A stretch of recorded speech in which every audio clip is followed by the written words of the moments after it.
നമസ്കാരം. ഫുട്ബോൾ പേറ്റിലെ പുതിയ വീഡിയോയിലേക്ക് എല്ലാവർക്കും സ്വാഗതം. സോ ഇന്നലെ ഫുട്ബോൾ വേൾഡിൽ കുറച്ച് ഇൻട്രസ്റ്റിംഗ് ആയിട്ടുള്ള ഒരു ദിവസമായിരുന്നു അല്ലേ. ലിവർപൂളും സിറ്റിയും ഡ്രോ ആവുന്നു, ടോട്ടനാം ബ്രെൻഫോർഡ് ഡ്രോ, അതുപോലെ തന്നെ ക്രിസ്റ്റൽ പാലസ് ഫുള്ളാം 1-1 ഡ്രോ.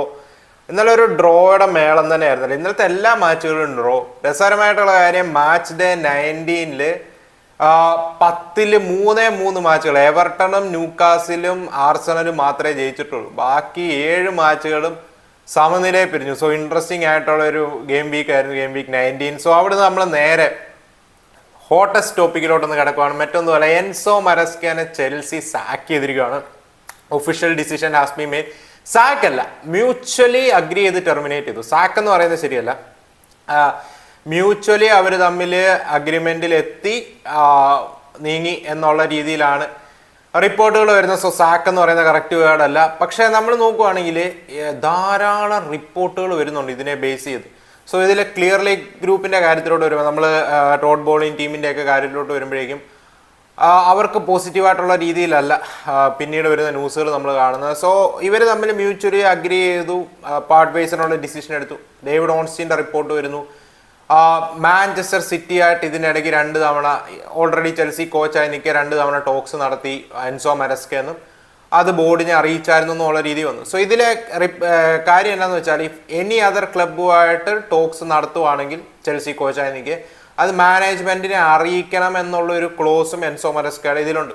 സോ അതുകൊണ്ട് തന്നെയാണ് തന്നെ സിറ്റി സമീപിച്ചപ്പോൾ എൻസോ മരസ്ക ഡിസ്കഷൻ നടത്തിയായിരുന്നെന്നും എന്തുകൊണ്ടും ചെൽസി മാനേജ്മെന്റ് ആ ക്ലോസ് ഉള്ളതിനാൽ അത് അറിയിച്ചു എന്നുള്ള രീതിയിലാണ് റിപ്പോർട്ടുകൾ വന്നത്. പക്ഷെ പിന്നീട് നമ്മൾ നോക്കുവാണെങ്കിൽ ആദ്യമേ ഈ ക്ലിയർലി ഗ്രൂപ്പിനെയൊക്കെ വെളുപ്പിക്കുന്ന രീതിയിൽ ഇങ്ങനെ വന്നെങ്കിലും പിന്നീട് പല റിപ്പോർട്ടുകളും വരുന്നുണ്ട്. ഇപ്പോൾ Enzo Maresca maybe upcoming ഡേയ്സിൽ കൂടുതൽ കാര്യങ്ങൾ ഓപ്പൺലി വന്ന് പറയുമായിരിക്കും, അല്ലെങ്കിൽ പുള്ളിയുടെ ക്ലോസ് ആയിട്ട് നിൽക്കുന്നവർ കൂടുതൽ വെളിപ്പെടുത്തുമായിരിക്കും. പക്ഷെ പിന്നീട് പല സോഴ്സുകളിൽ നിന്നും വന്ന റിപ്പോർട്ട് എന്താണെന്ന് വെച്ചാൽ, ഓക്കെ, മാനേജ്മെന്റ് റിലേറ്റഡ് കാര്യങ്ങളിലും അല്ലെങ്കിൽ ഔട്ട്സൈഡ് ദ പിച്ച് കാര്യങ്ങളിലും എല്ലാം ഇപ്പം സൈനിങ്സിന്റെ കാര്യത്തിലും ഒക്കെ ഒരു കോച്ചിന് പവറുണ്ട്. പക്ഷെ എന്നാലും അതിൽ മാനേജ്മെന്റും അതുപോലെ തന്നെ സ്പോർട്ടിംഗ് ഡയറക്ടേഴ്സിന്റെ ഒക്കെ ഇൻവോൾവ്മെന്റ് ഉണ്ട്. പക്ഷെ ഓൺ ഫീൽഡിലുള്ള ഡിസിഷൻ മേക്കിങ്ങിൽ മാനേജ്മെന്റ് ഇൻവോൾവ് ചെയ്യുന്നത് എൻസോ മരസ്കനെ ഫ്രസ്ട്രേറ്റ് ചെയ്യിപ്പിച്ചു എന്നുള്ള ഒരു കാര്യമാണ് റിപ്പോർട്ടുകൾ വരുന്നത്.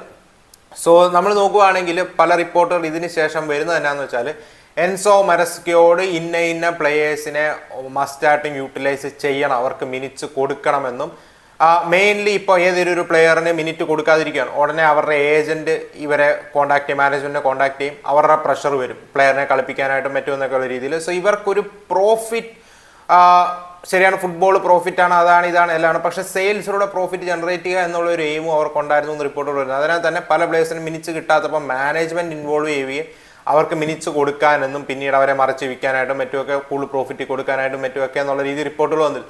പിന്നീട് കംപ്ലീറ്റ്ലി ഇപ്പോൾ പ്ലെയറിനെ യൂട്ടിലൈസ് ചെയ്യുന്നതിൻ്റെ കംപ്ലീറ്റ് ഉത്തരവാദിത്തം, ഇപ്പോൾ കോച്ചിനാണല്ലോ ഡിസിഷൻ എടുക്കേണ്ടതെന്ന് പറഞ്ഞാലും കംപ്ലീറ്റ് ഉത്തരവാദിത്തം മരസ്കയുടെ കയ്യിലല്ലായിരുന്നു. മെഡിക്കൽ ടീമിന്റെ റിപ്പോർട്ട് അനുസരിച്ച് പ്ലെയേഴ്സിനെ യൂസ് ചെയ്യണോ എന്നുള്ള ഒരു ഇൻസ്ട്രക്ഷനും പുള്ളിക്ക് ചെന്നുണ്ടായിരുന്നു എന്നാണ് റിപ്പോർട്ട് വരുന്നത്. വൺ ഓഫ് ദ കേൾക്കുന്നത് എന്താണെന്ന് വെച്ചാൽ, ഇപ്പോൾ കോൾ പാൾബറിനെ ഇത്ര മിനിറ്റിൽ മാറ്റിയിരിക്കണം എന്നുള്ള മെഡിക്കൽ ടീമിന്റെ ഡിസിഷൻ ഉണ്ടല്ലോ, അത് മസ്റ്റായിട്ടും ഫോളോ ചെയ്തിരിക്കണം. അങ്ങനെയൊക്കെ ഉള്ള പ്രഷറുണ്ട് പല പ്ലേയേഴ്സിനെ ഫിറ്റായിട്ട് നിൽക്കാനായിട്ടും ഇപ്പം പല യങ്സ്റ്റേഴ്സിനെയും യൂട്ടിലൈസ് ചെയ്ത് അവരുടെ വാല്യൂ കൂട്ടാനായിട്ടും ഒക്കെ ഉള്ള പ്രഷർ എൻസോ മരസ്കയുടെ മേലുണ്ട്. സോ ഞാൻ ഇതിലുള്ള എൻ്റെ ഒരു സ്റ്റാൻഡ് ചെയ്യാൻ പറയാം. നമ്മൾ നോക്കുവാണെങ്കിൽ ഓക്കെ, പ്ലെയേഴ്സിനെ ചിലപ്പം കോച്ചുകൾ ഓവർ സ്ട്രെച്ച് ചെയ്യും, അത് പാർട്ട് ഓഫ് ദ ഫുട്ബോളാണ്.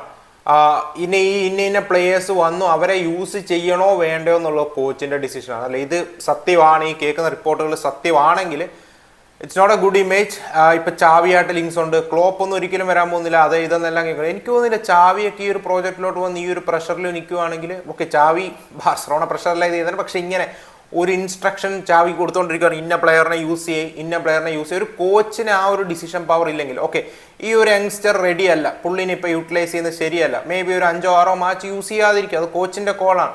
ശരിയാണ്, ചില സമയത്ത് നമ്മൾ ഓർക്കും ആ പ്ലെയറിന് തന്നെ മിനിറ്റ് കൊടുക്കാത്ത ഹാർഷല്ല, പക്ഷെ അൾട്ടിമേറ്റ്ലി ഡിസിഷൻ എടുക്കുന്ന കോച്ചാണ്.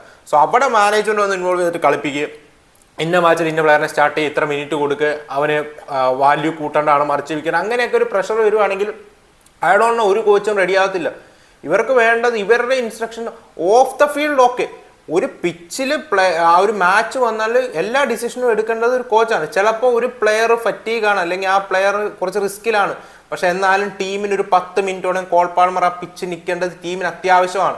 പക്ഷെ മെഡിക്കലിന്റെ റിപ്പോർട്ടുണ്ട്, മെഡിക്കൽ ടീമിന്റെ ഒരു ഇത് വന്നിട്ടുണ്ട്, ഈ 65-ാം മിനിറ്റ് തന്നെ മാറ്റിയിരിക്കണം, അതിന് വേണ്ടി പോകല്ല, ആ പ്രഷർ കോച്ചിന്റെ മേൽ കൊടുക്കുകയാണ്. പക്ഷെ ആ പർട്ടിക്കുലർ മോമെന്റിൽ മാച്ചിൽ ചിലപ്പം ഒരു 10 മിനിറ്റോളം കോൾ പാൾമർ പിച്ച് നിൽക്കേണ്ട ആവശ്യം കാണും. പക്ഷെ അവിടെ കോച്ചിന് ആ ഒരു ഡിസിഷൻ എടുക്കാനായിട്ടുള്ള പവർ ഇല്ല, അഥവാ പവർ ഉണ്ടെങ്കിൽ തന്നെ അത് എടുക്കാൻ സമ്മതിക്കുന്നില്ല, പ്രഷർ വരുന്നു, മാച്ചിന് ശേഷമുള്ള ഇഷ്യൂ വരുന്നു. അങ്ങനെയൊക്കെ ആണെങ്കിൽ ഏതൊരു കോച്ചാണെങ്കിലും ഫ്രസ്ട്രേറ്റഡ് ആവും. എനിക്ക് തോന്നുന്നില്ല ഈ ലിങ്ക്ഡ് ആയി കേൾക്കുന്ന ചാവിയൊക്കെ വരുവാണെങ്കിൽ ചാവിനെയൊക്കെ ഓവറായിട്ട് ഇങ്ങനെ കയറി ഭരിക്കാനായിട്ട് പോയാൽ പുള്ളിയൊന്നും വിട്ടുകൊടുക്കുമെന്ന് എനിക്ക് തോന്നുന്നില്ല. സോ ഇവിടെ എൻസോ മരസ്കയുടെ മേലും നമ്മൾ മേ ബി ബ്ലെയിം ചെല്ലേണ്ടി വരും. മേ ബി പുള്ളി സിറ്റിയുമായിട്ട് ടോക്സ് നടത്തിയത് മാനേജ്മെന്റ് ഇഷ്ടപ്പെട്ടില്ല, അതും ഒരു ഫാക്ടർ ആയിരിക്കാം. പക്ഷെ മേ ബി പുള്ളി ഈ ടോക്സ് നടത്തുന്നതിന് മുമ്പ് തന്നെ തൊട്ടേ പുള്ളി പ്രഷറിലാണെന്നും അനാവശ്യമായിട്ട് ഇടപെടലുകളിൽ പുള്ളി ഫ്രസ്ട്രേറ്റഡ് ആണെന്നും കേൾക്കുന്നുണ്ട്. സോ ഈ കോച്ച് ഇവർക്ക് മാനേജ്മെന്റിന് വേണ്ടത് ഒരു അവർ instructions A to Z, even പിച്ചിൽ പോലും ഫോളോ ചെയ്യേണ്ട ഒരാളാണ്. അവർക്ക് വേണ്ടത് പ്ലേയേഴ്സിന്റെ വാല്യൂ ഇമ്പ്രൂവ് ചെയ്യുകയാണ്, ടീമിന്റെ പെർഫോമൻസ് മസ്റ്റാണ്, പക്ഷെ അതിനേക്കാൾ ഒരു പ്ലേയേഴ്സിന്റെ വാല്യൂ ഇമ്പ്രൂവ് ചെയ്യുക, അവരെ മറിച്ച് വയ്ക്കുക, അതൊക്കെയാണ് അവരുടെ സ്കീം എന്നെങ്കിൽ എനിക്ക് തോന്നുന്നില്ല ചെൽസി ഫുട്ബോൾ ക്ലബ്ബ് പോലത്തെ ഇത്രയും വലിയൊരു ക്ലബ്ബ് ആ ഒരു പ്രോജക്റ്റ് അധികം പോസിറ്റീവായിട്ട് പോകുന്ന എനിക്ക് തോന്നുന്നില്ല. കാരണം കൊള്ളാവുന്ന ഒരു കോച്ചുകൾക്കും ഇഷ്ടപ്പെടുന്ന കാര്യമല്ല.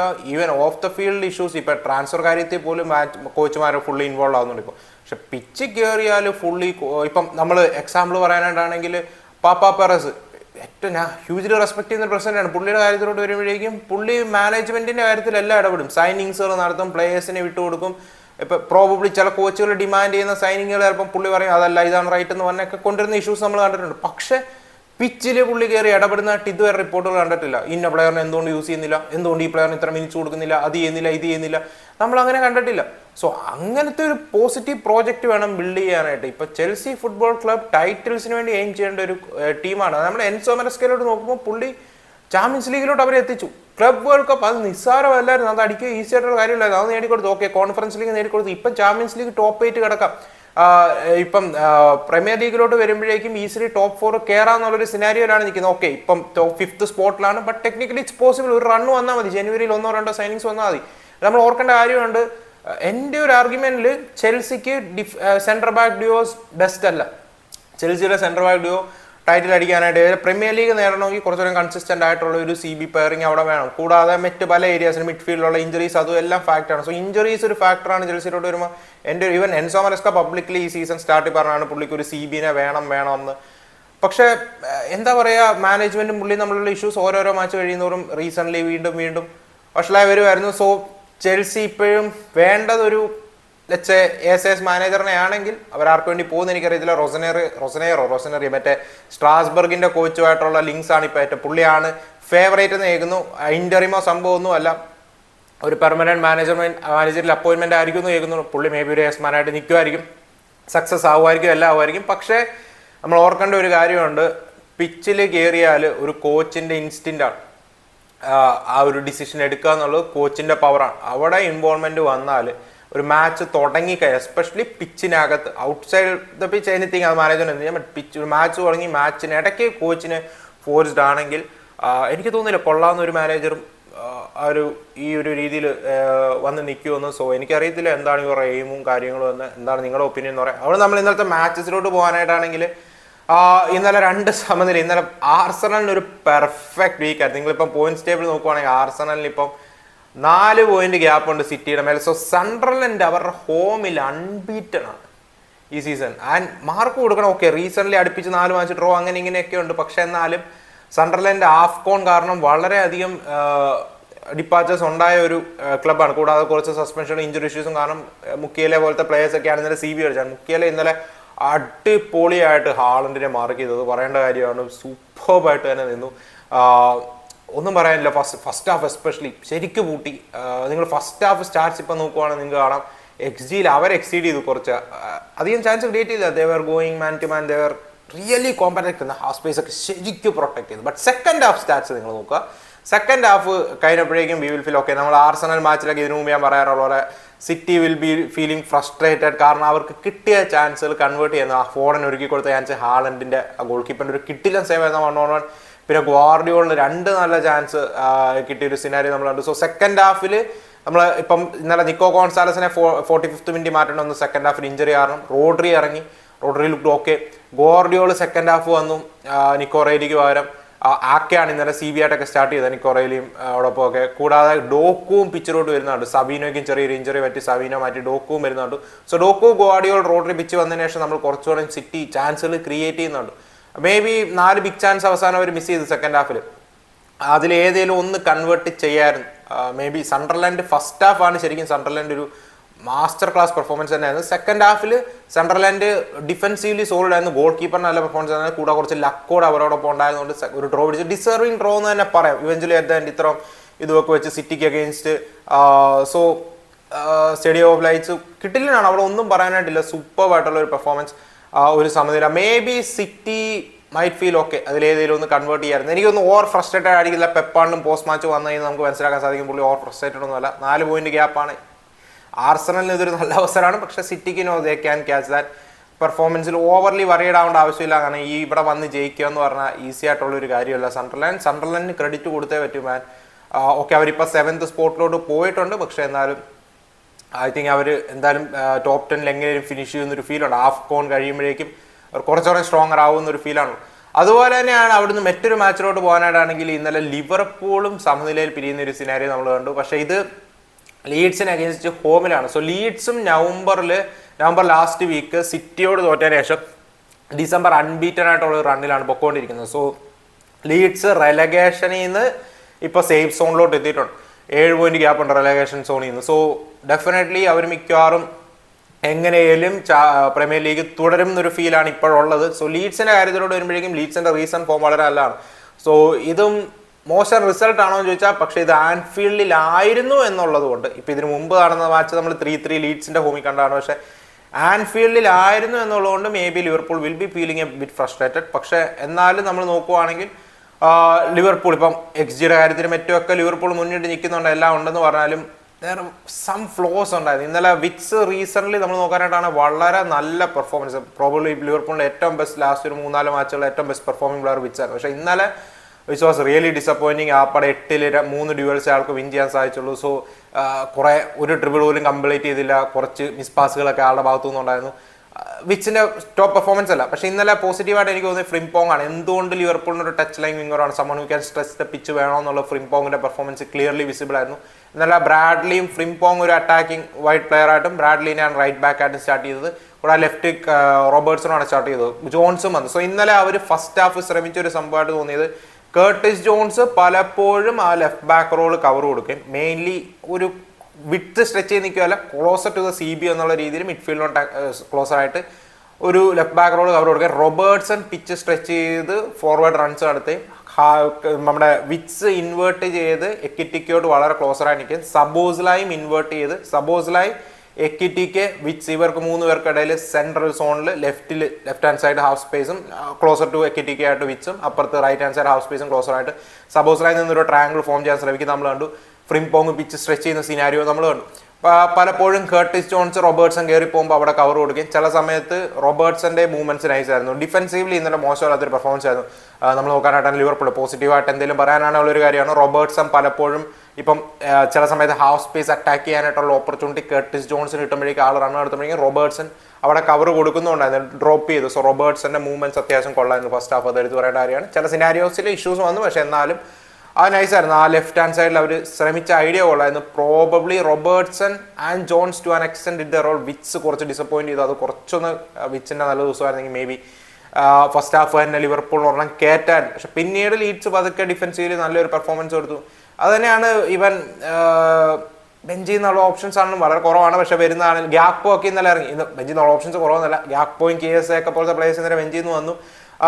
പക്ഷെ അവരൊന്നും ഇറങ്ങിയിട്ടൊരു ഇമ്പാക്ട് ഉണ്ടാക്കിയില്ല. പ്രോബ്ലി കുറച്ച് വറിയിങ് ആയിട്ടുള്ള അറിയില്ല, സ്ലോട്ടിന് ഇഷ്യൂ ആയിട്ടുള്ള ഒരു കാര്യം ഇതായിരിക്കും. ഒരു 3 ഗെയിം നമുക്കറിയാം സീസൺ സ്റ്റാർട്ട് മോശമായിട്ടുണ്ടെങ്കിൽ ഒരു അടുപ്പിച്ച് 3 കളി ജയിച്ചാണ് അവർ വരുന്നത്.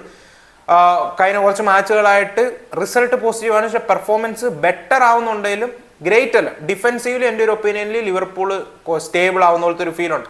ഒഫൻസീവ്ലി കുറച്ചുകൂടെ ഫ്രീ ഫ്ലോയിങ് ആയിട്ട് കളിച്ച് കുറച്ചുകൂടെ ചാൻസുകൾ ക്രിയേറ്റ് ചെയ്യുന്ന ഗെയിം ചേഞ്ചർ ആയിരിക്കും. ലാസ്റ്റ് വൂൾസ് മാച്ചിലൊക്കെ ആണെങ്കിലും നമ്മൾ കണ്ടാണ് ലാസ്റ്റ് മൊമെന്റ് ആ ഒരു ആൻഫീൽഡിലാണെങ്കിൽ പോലും സ്ട്രഗിൾ ചെയ്തു വൂൾസിനെ അഗേൻസ്റ്റ് ജയിക്കാനായിട്ട് നമ്മൾ കണ്ട ഒരു സിനാരിയോ ആണ്. പക്ഷെ കൊണാട്ടെ വാൻ ഡൈക്കിന്റെ റീസെന്റ് പെർഫോമൻസ്, എസ്പെഷ്യലി കൊണാട്ടെ ഓരോ മാച്ച് കഴിയുന്നതോറും ഡിഫെൻസീവ്ലി സ്ട്രോങ്ങർ ആയിക്കൊണ്ടിരിക്കുന്നുണ്ട്. അത് പോസിറ്റീവായിട്ടുള്ള ഒരു കാര്യമാണ്.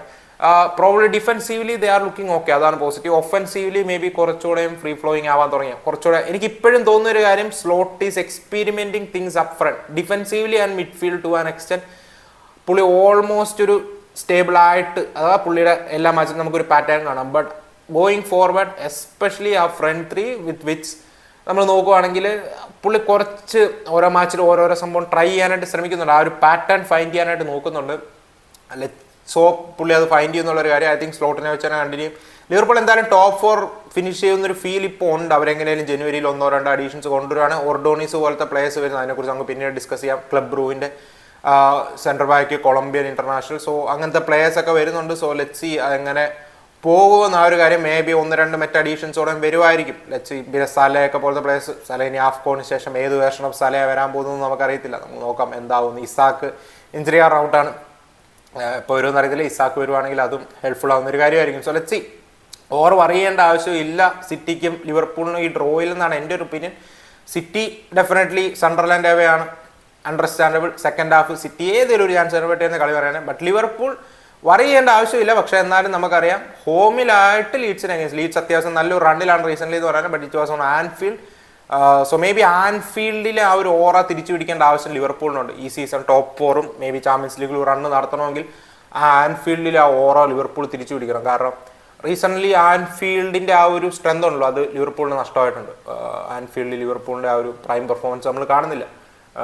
So let's see. Maybe ക്രൗഡും ഒന്ന് സപ്പോർട്ട് ചെയ്യേണ്ട ആവശ്യമുണ്ട്, മേ ബി സ്ലോട്ടും ടീമിനെ ഒന്ന് സെറ്റ് ചെയ്യേണ്ട ആവശ്യമുണ്ട്. സോ ലെറ്റ്സ് സീ കാര്യങ്ങൾ എങ്ങനെ പോകുന്നു. കൂടാതെ ടോട്ടനാം ഇന്നലെ ബ്രെൻഫോർഡിനോട് അനദർ മറ്റൊരു നിൽ പെർഫോമൻസ്. പിന്നെ Crystal Palace 1-1 against Fulham. Crystal പാലസിന്റെ ഹോം മാച്ച് ആയിരുന്നു.